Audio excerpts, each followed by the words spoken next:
جس طرح سے ٹیکسز لیتے ہیں، ٹیکسز کیوں لیتے ہیں؟ ہمارے ایکسپرٹ بیٹھے ہیں جو فارمر چیئرمین میں یہ خود آپ کو بتائیں گے کہ ٹیکس کیوں لیا جاتا ہے۔ ٹیکس لیا جاتا ہے کہ سروس دی جائے۔ سروس آپ کو نہیں ملے گی، آپ دل سے ٹیکس نہیں دیں گے، لے جائیں ٹیکس 40%، باہر جرمنی میں 40% جو ان کی انکم ہے 45%، 60% ٹیکس میں چلا جاتا ہے، but the government gives the service. یہ دو چیزیں آ جائیں، جو ٹیکس کلیکٹ کیا جاتا ہے اس میں سے اگر پبلک کو سروس دی جائے، سوشل انشورنس کمپنی اپنا جو اسکیمز یہ ساری کی جائیں۔ میں بھی مجھے یاد ہے کہ جب میں اکیڈمی میں تھا تو مجھے ایک پیپر لکھنے کے لیے کہا گیا تھا 73 میں CSS کرنے کے بعد، I wrote a paper on زکوٰۃ as a scheme of social insurance. آپ صرف ایک زکوٰۃ کو اگر اچھی طرح سے کر لیں آرگنائز، آپ کی ایک بہت بڑی انکم ہے وہ۔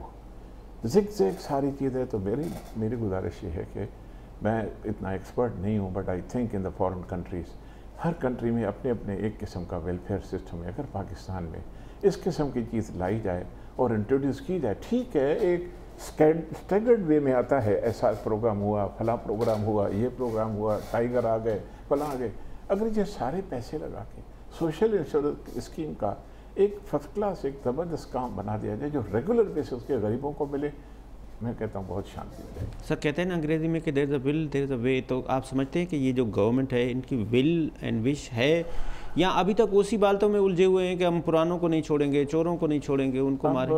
اس پہ جو ہے میں آپ کو ایک بات بتاؤں، you have to have a system for dealing with ایوری تھنگ۔ کرپشن سے بھی ایک سسٹم ہے۔ اب کرپشن کیا ہے؟ ہمارے یہاں ایک چیز کرپٹ ہے، دوسرے ملک میں نہیں ہے۔ میں جاپان میں کام کیا ہے، جاپان میں میں نے دیکھا کہ کیا ہوا کہ if you purchase any thing, اور ان یورپ آپ جہاز لینے جائیں، انجن لینے جائیں، آپ کو وہ کمیشن دیتے ہیں، کمیشن دیتے ہیں۔ یہاں کمیشن لیتے ہیں تو وہ کرپشن میں آتا ہے۔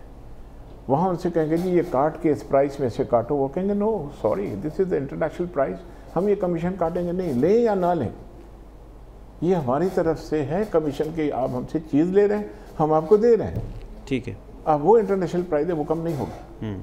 مگر یہ this commission which is being offered by the companies over there, this amounts to a corruption as per our law and as per our rules and as per our society customs جو بھی ہیں۔ تو یہ ہر country جو ہے اپنے اپنے حساب سے کر رہا ہے۔ میں یہ نہیں کر رہا کہ وہ سسٹم ہم لائیں۔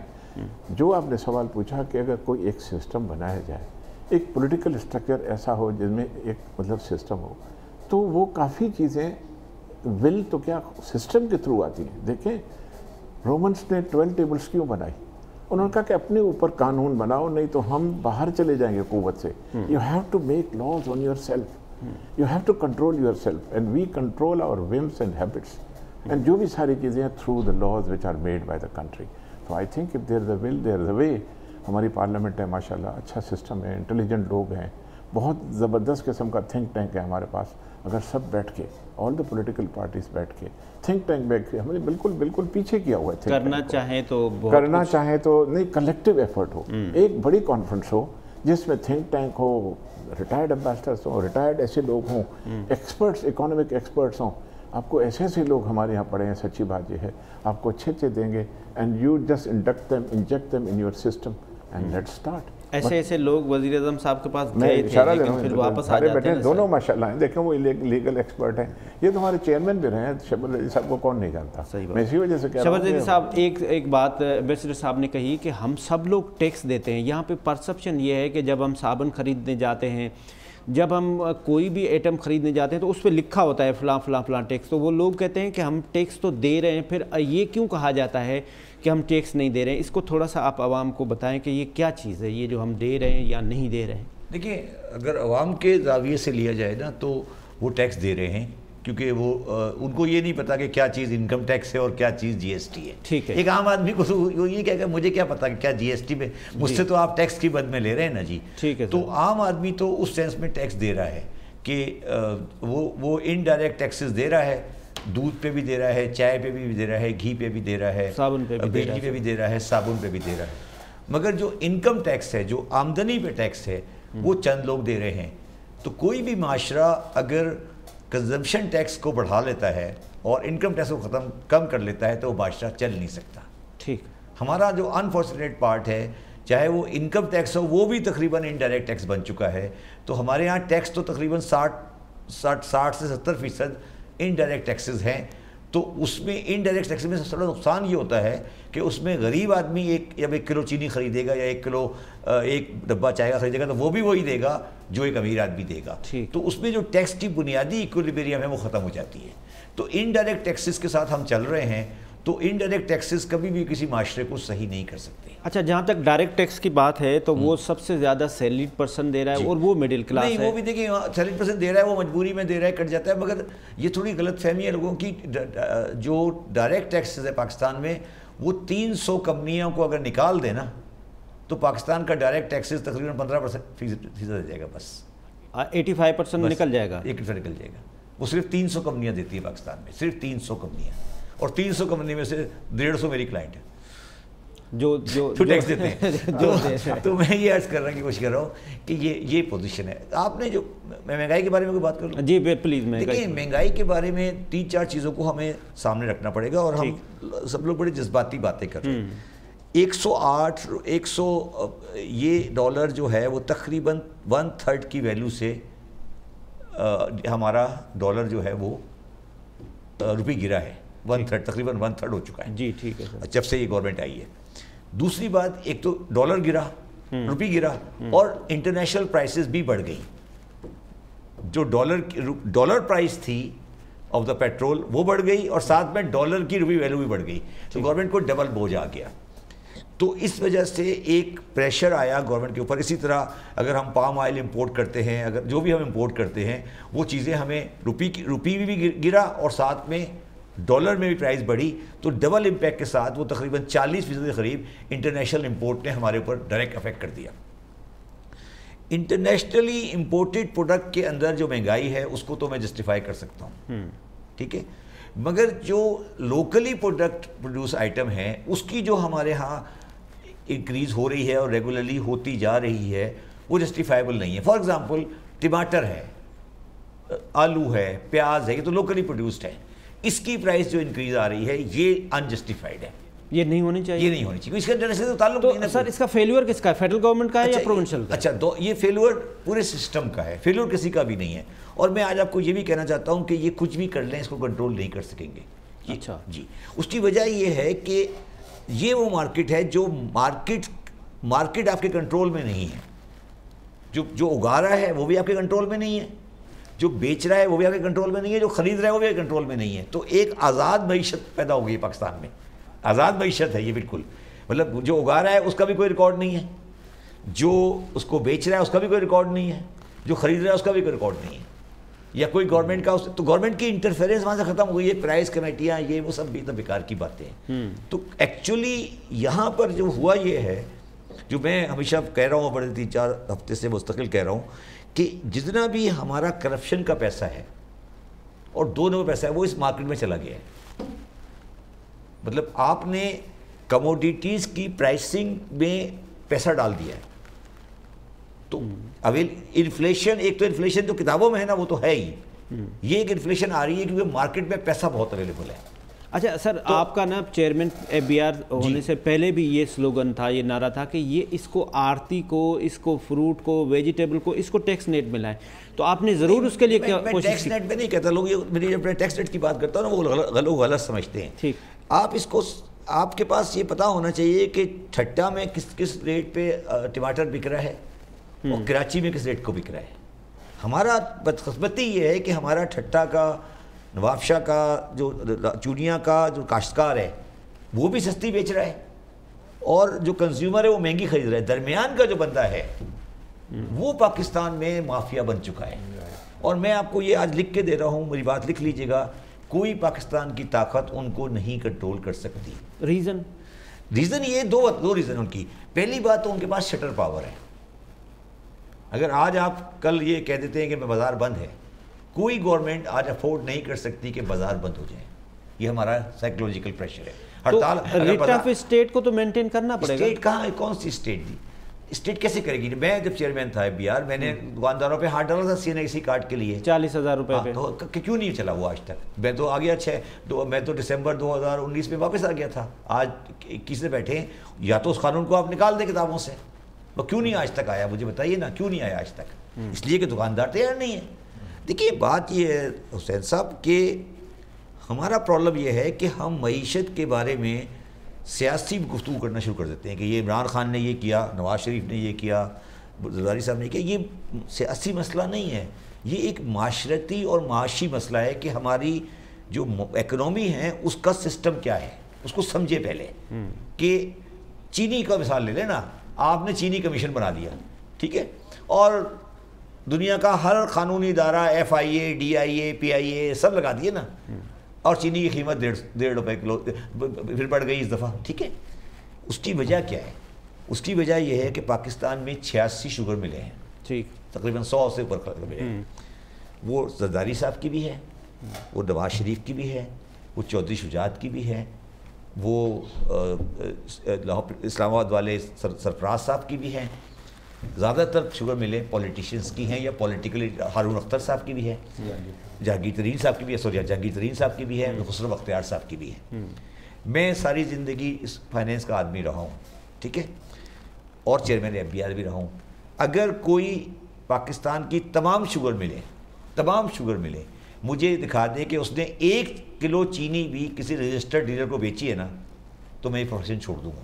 تو اس کو امپلیمنٹ کون کرے گا؟ سنیں تو صحیح میری بات سمجھنے کی کوشش کریں، دوبارہ سمجھیں. جی 1 کلو چینی، یہ سارے بڑے نام لیے نا میں نے، یہ سارے بڑی باتیں کرتے ٹی وی پہ آ کے. ان میں سے 1 کلو چینی اگر انہوں نے بیچی ہو رجسٹرڈ ڈیلر کو، تو میں یہ پروفیشن چھوڑ دوں گا. سر آپ یہ بتائیں نا، آپ وزیر اعظم صاحب کو بھی، شہباز شریف ہو، زرداری صاحب ہو، یہ اب دیکھیں نا، آپ نے یہ چیزیں وزیر اعظم صاحب کو بھی بتائی نا. آپ دیکھ لیں میں نے چینی کے ساتھ کیا کیا تھا. میں نے نوٹس دیے تھے نا، جب میں نے نوٹس دیے چینی کے ڈیلرز کو، آپ سے میرے زمانے کا اگر وہ اخبار پڑھے تو میں نے چینی کے ڈیلر کو نوٹس دیے، 50 نوٹس دیے، ان میں سے 48 آدمی چپراسی یا PN تھے. آپ دیکھ لیں ریکارڈ پر ہے، اخبار پڑھ لیں اخبار. جب میں نے وزیر اعظم صاحب کو جب آپ نے یہ دیا تو اس کا ایکشن، جب میں نے چینی کے ڈیلرز کو نوٹس دیا کہ بھائی یہ کون ہے، ان میں پتہ لگا کہ کوئی چپراسی ہے، کوئی ڈرائیور ہے، کوئی خان صاحبہ ہے. نہیں، میرا سوال آپ سے مختلف ہے. دیکھیے میں کچھ اور بات کہہ رہا ہوں. میں یہ کہہ رہا ہوں زرداری صاحب، جہانگیر ترین، خسرو بختیار، نواز شریف، چودھری شجاعت، ہارون اختر، یہ سارے آ کے ٹی وی پہ بات، میں بکواس ہی کہوں گا، بکواس کر رہے ہوتے ہیں. یہ اپنی چینی رجسٹرڈ کو کیوں نہیں بیچتے؟ اتنے پاکستان کے اتنے خیر خواہ ہیں نا پاکستان کے، بیچے چینی رجسٹرڈ کو. کیوں یہ بکواس کرتے ہیں آ کے؟ اور بلاول صاحب بھی بول رہے ہوتے ہیں، اور مریم نواز بھی بول رہی ہوتی ہے، جہانگیر PTI والے بھی بول رہے ہوتے ہیں. بھائی مجھے یہ بتاؤ نا کہ چینی تم بیچتے کس کو؟ تو اب اگر وہ مارکیٹ پوری ہے ہی انآرگنائزڈ، وہ تو کہتے ہیں ہم جب الیکشن لڑ کے آتے ہیں تو ہمارا 20 کروڑ خرچہ ہوتا ہے، وہ کہاں سے نکالیں؟ بھائی تو پھر یہ کہو نا، پھر یہ کہو کہ ہم انڈاکومنٹ اکانومی کو ہم سب پروموٹ کر رہے ہیں.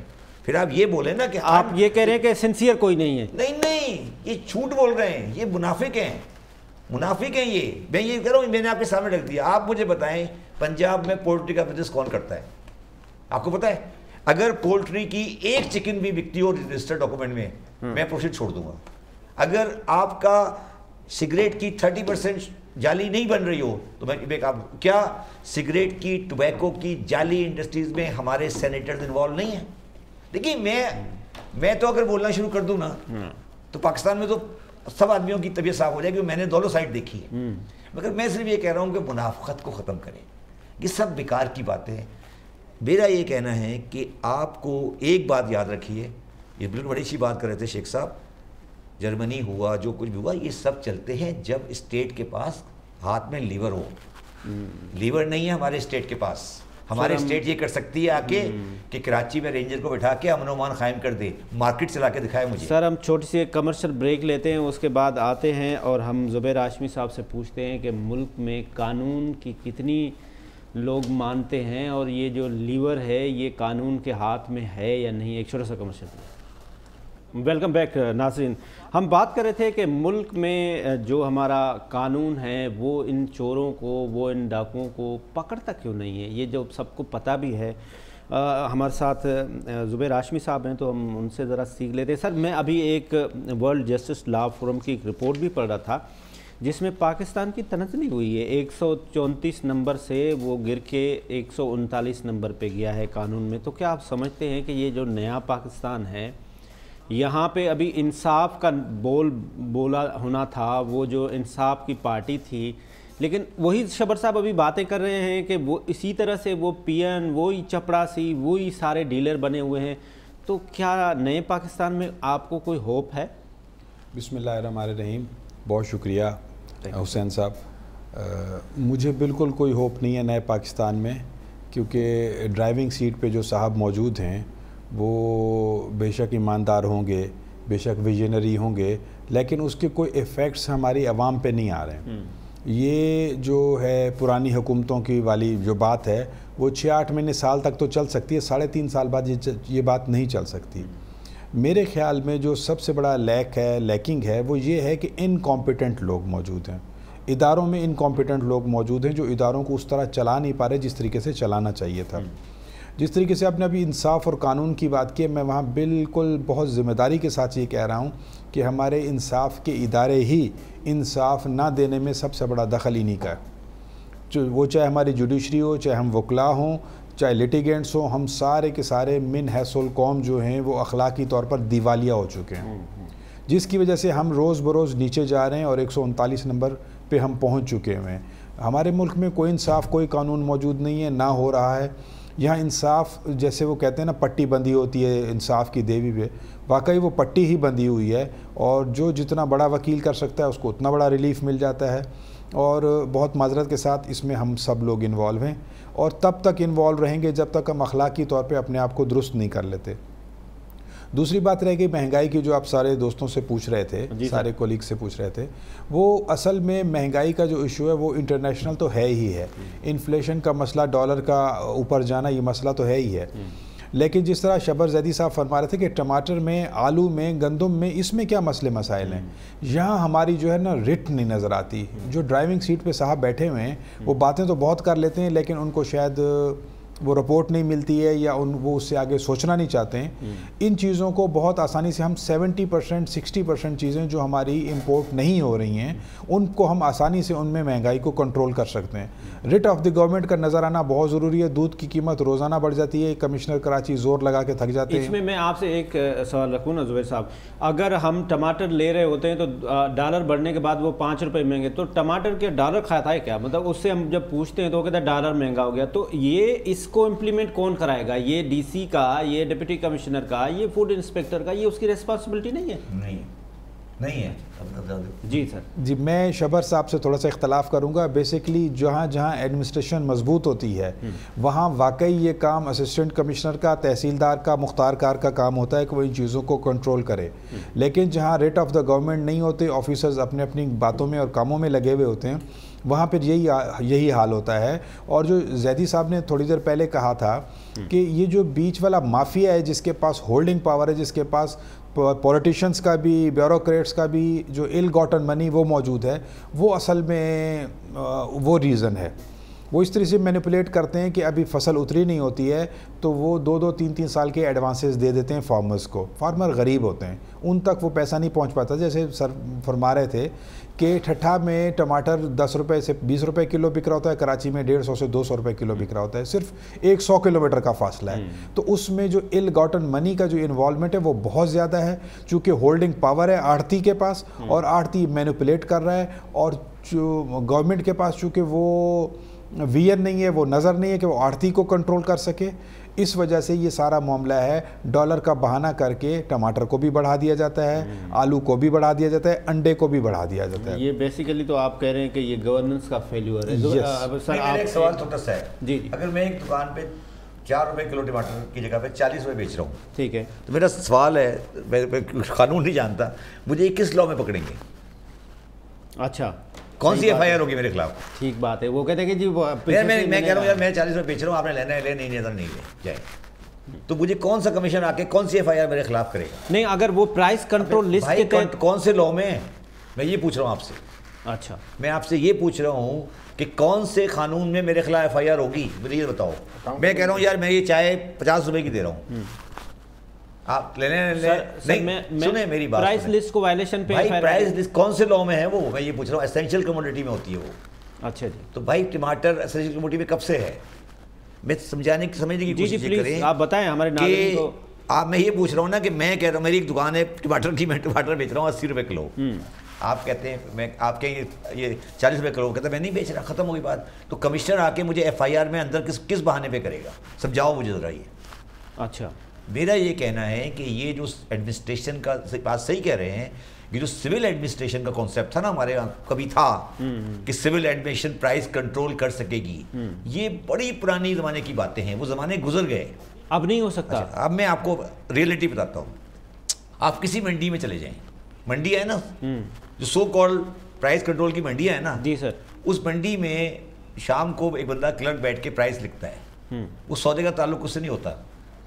سمجھے میں کیا کر رہا ہوں؟ ٹھیک بات. منڈی کی ایک مارکیٹ کمیٹی ہوتی ہے، ہاں جی ٹھیک ہے، وہ ایک الگ دنیا ہے اور سارا کاروبار منڈی کے باہر ہو رہا ہوتا ہے. اسی منڈی کے ساتھ یہ منڈی ہے نا اس طرح بنی ہوتی ہے، اس کے باہر والی سڑک پر بڑے آڑتی بیٹھے ہیں جو وہیں سے خریدتے ہیں وہیں بیچتے ہیں، وہ منڈی کے اندر جاتا ہی نہیں سامان، ٹھیک ہے. اور جو منڈی کے اندر شام کو رپورٹ نکلتی ہے، میں نے اس سے بڑی ریسرچ کی ہے، جو منڈی کی شام کو رپورٹ نکلتی ہے وہ ایک کلرک صرف اپنی کاغذی کارروائی کے لیے بنا کے فائل کر دیتا ہے. درست ہے، یہ ریئلٹی ہے. یہ میں نے پنجاب کی ساری منڈیوں کے آڑتیوں سے گفتگو کی، میں آج ریکارڈ پہ کر رہا ہوں. جی جی سر، میں نے گفتگو کی اور شاید وہ میری زندگی کی سب سے اچھی میٹنگ تھی. اچھا. سارے پنجاب کے 8.5 آڑتی آئے تھے میرے پاس. انہوں نے مجھے کہا شبر زہری صاحب تاڑے بزدی کرنی ہے گی. اچھا. اسی نہیں کریں گے، ٹھیک ہے. میں کہا سر کچھ تھوڑا بہت تو کرو. میں کہا نہیں شاہ جی اے تاڑا بزدہ روک لیے گا، ٹھیک ہے. تو انہوں نے کہا جی، میں نے کہا تمہاری مارکیٹ کمیٹی کا کیا؟ انہوں نے کہا صاحب مارکیٹ کمیٹی تو اندر ہوتی ہے، ہم تو باہر بیٹھتے ہیں. اور ان میں سے جو باہر بیٹھے ہیں پنجاب میں، جو باہر بیٹھے ہیں آڑتی، ان میں سے 90% PMLN کے سپورٹر ہیں. اچھا. یہ ضیاء الحق کی پیداوار ہیں. یہ ایک نیا پورا ایک پیداوار ہے ضیاء الحق صاحب نے پروڈیوس کی تھی. یہ پیپلز پارٹی کو پنجاب میں خراب کرنے کے لیے ایک پورا سسٹم لایا گیا تھا. سر اس کو کنٹرول کرنے کا کوئی حل نہیں. میری فیملی کا تعلق پیپلز پارٹی سے پنجاب میں، ہم پنجاب میں پیپلز پارٹی کو چلاتے رہے. پاس میں ضیاء الحق صاحب کو پیپلز پارٹی پسند نہیں تھی.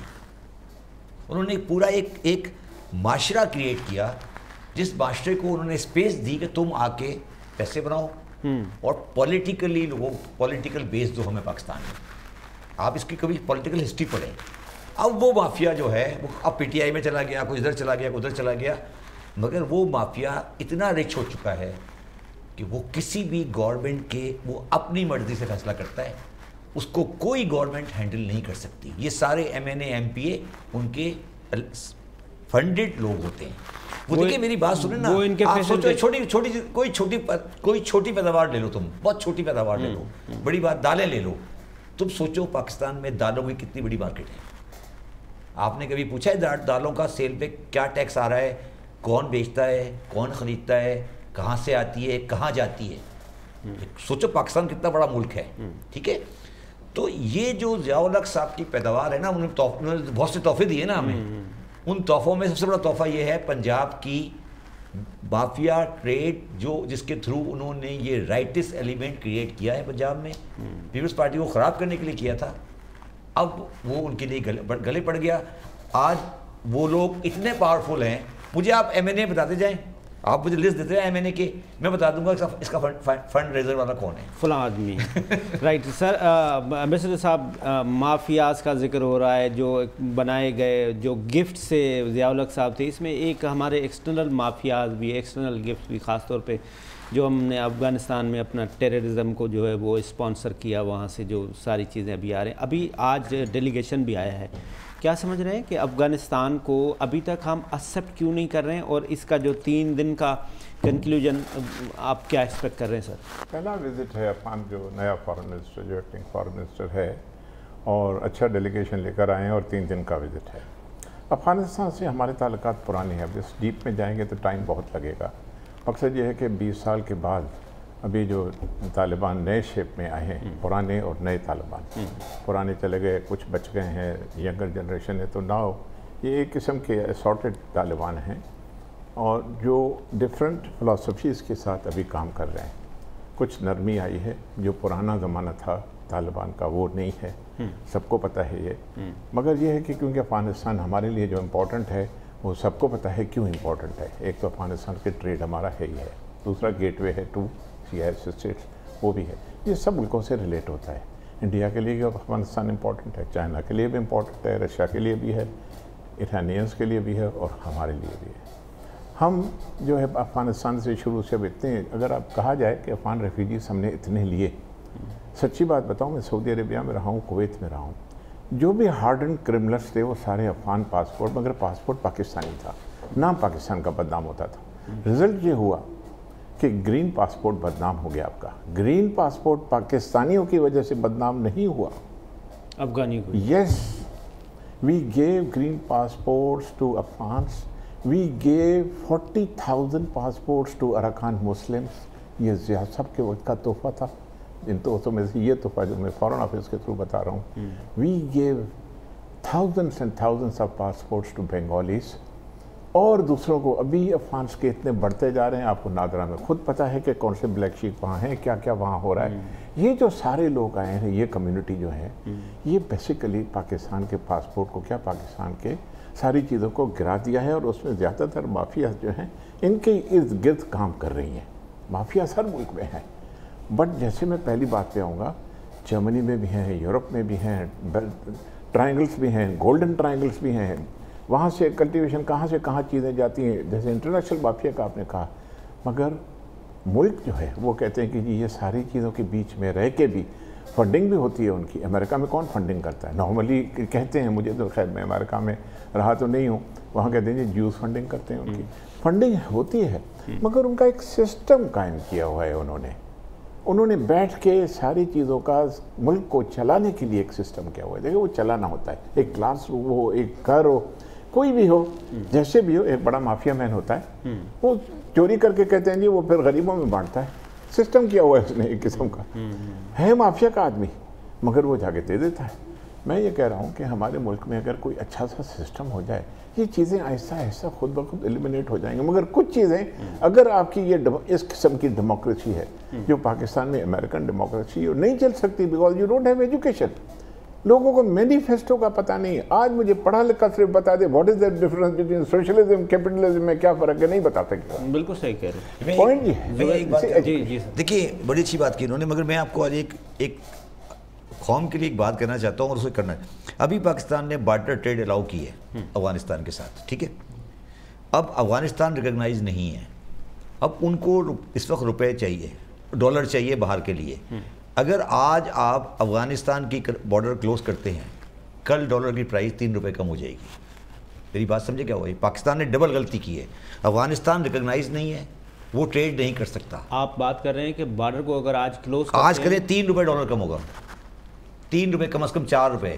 اس لیے کہ ہو یہ آپ نے 2 غلطیاں کی نا. ایک نے بارڈر ٹریڈ الاؤ کی. اب افغانستان جو اس وقت امپورٹ کر رہا ہے چیزیں باہر سے، وہ ڈالر کر ہی نہیں سکتا آفیشیلی، تو کیونکہ ریکگنائز ہی نہیں ہے. تو کہاں سے لا رہا ہے وہ ڈالر؟ ہمارا ڈالر جا رہا ہے.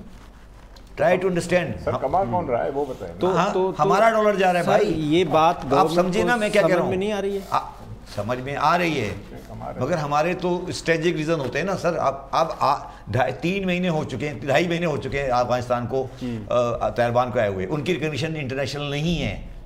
وہ گاڑیاں، موبائل، یہ وہ کہاں سے خرید رہے ہیں؟ ڈالر کہاں سے لا رہے ہیں وہ بتائیے ذرا مجھے. ان کی اکاؤنٹ فریز ہیں. وہ ڈالر ہمارے مارکیٹ سے اٹھا رہے ہیں، وہ ہمارے مارکیٹ ڈالر اٹھا رہے ہیں. آج آپ میری بات سنیں، ابھی جا کرنسی ڈیلر کو جا کے پوچھیں، وہ بولتا ہے میرے پاس 180 کا بائر اویلیبل ہے. کون ہے وہ بائر؟ افغانی ہے جی. تو یہ تو ہمیں عذاب ہمیں سمجھنے کی کوشش کریں نا، ہم کس عذاب میں پھنسے ہوئے ہیں. افغانستان ریکگنائز نہیں ہوگا، ان کو ڈالر کی ڈیمانڈ ہوگی، ہم اس عذاب میں پھنسے ہوئے ہیں. تب سمجھنے کی کوشش یہ کریں کہ پاکستان کے عوام جو عذاب اٹھا رہے ہیں نا، وہ ہمارے کیے ہوئے نہیں ہیں. ہم سارے عذاب پورے دنیا جان کے، ہم سارے عذاب دنیا جان کے ہمارے ہیں نا. افغانستان میں 2.5 مہینے سے بیٹھے ہیں وہ. وہ گاڑی ٹیلی فون یہ وہ کہاں سے امپورٹ کر رہے ہیں, ڈالر کہاں سے آ رہا ہے ان کے پاس؟ بالکل بتائیں نا, وہ سارے ہمارے ڈالر جا رہے ہیں. سر یہ انٹرنل, یہ سر آپ نے ایکسٹرنل دونوں چیزیں سنی. آپ پریزیڈنشل کینڈیڈیٹ بھی ہیں ہائی کورٹ بار ایسوسیشن کے, تو کیا سمجھتے ہیں کہ ملک میں ان چیزوں کے لیے لیجسلیشن بھی ہو رہی ہے سیریسلی؟ آپ اور وکلا اور ہماری جوڈیشل سسٹم اور ہمارا لا فارم کچھ کر رہے ہیں اس کے اوپر؟ لیجسلیشن تو بہت دور کی بات ہے. ہماری میجورٹی لوگوں میں یا لیڈرشپ میں اس چیز کا ادراک ہی موجود نہیں ہے کہ ایکچولی ہو کیا رہا ہے. یہ اس کے تو اسپیشلسٹ ڈاکٹر کی ضرورت ہے نا, جیسے اکانومی کے ڈاکٹر ہیں شبر زیدی صاحب, بڑا زبردست پوائنٹ اٹھایا ہے. یہ تو 3 سے 4 روپے کہہ رہے ہیں, میں سمجھتا ہوں کہ 8 سے 10 روپے کم ہو سکتا ہے. اتنی زیادہ کنزمپشن ہے افغانستان کی مارکیٹ میں, ہمارا ڈالر اس کی وجہ سے ہو رہا ہے. لیکن جو لوگ, میں پھر اسی بات پہ آؤں گا, جو لوگ ڈرائیونگ سیٹ پہ بیٹھے ہوئے ان کو شاید اس چیز کا ادراک ہی نہیں ہے. وہ یہ ویژن ہی نہیں رکھتے ہیں کہ معاملات کو سینسیبلی کس طریقے سے چلایا جا سکتا ہے. ایک ہی بات پہ ڈٹ گئے کہ چوروں کو پکڑیں گے. ہاں, چوروں کو پکڑنا ہے, 3.5 سال میں کسی کو نہیں پکڑ سکے. دوسری یہ بات ہے کہ بس مطلب میں اس کو مذاق خیز ہی کہوں گا کہ یہ دونوں لوٹی ہوئی دولت واپس کر دیں, میں مہنگائی کم کر دوں گا. نہ 9 من تیل ہوگا, نہ رادہ ناچے گی. ایک بات کہتے ہیں مدینے کی ریاست, آج بھی انہوں نے کہا میں بنانے جا رہا ہوں, تو یہ تو مطلب یہ ایک مقدس لفظ ہے, اس کو اتنا زیادہ نہ استعمال کریں. میری پرائم منسٹر صاحب سے گزارش ہے, لیکن اگر وہ کچھ کر سکتے ہیں, اور یقیناً ان کو کر لینا چاہیے, جتنا ان کو فیور ملی ہے ہر طرف سے, ان کو یقیناً کچھ کر لینا چاہیے تھا. مگر میں سمجھتا ہوں کہ شاید ان کے نزدیک جو ان کے پولیٹیکل مینیجرز ہیں یا ایڈوائزرز ہیں, شاید وہ اتنا ویژنری نہیں ہیں, یا عمران خان صاحب کے پاس ان چیزوں کے سوچنے کے لیے شاید وقت نہیں ہے, ٹائم نہیں ان کے لیے. ایڈوکیٹ زبیر آصفی صاحب آپ کا بہت شکریہ. کراچی میں بنایا تھا ایک نیو کراچی. سر نیو کراچی بھی نئی کراچی نہیں چلی نا, نئی کراچی بھی نہیں چلی, اور نیا پاکستان بھی نہیں چلے گا. شبر زیدی صاحب آپ کا بہت شکریہ. ظفر اللہ شیخ صاحب آپ کا بہت شکریہ. آج کا پروگرام کا ٹائم ختم ہوا. جہاں بھی رہیں خوش رہیں. خدا حافظ. پاکستان سے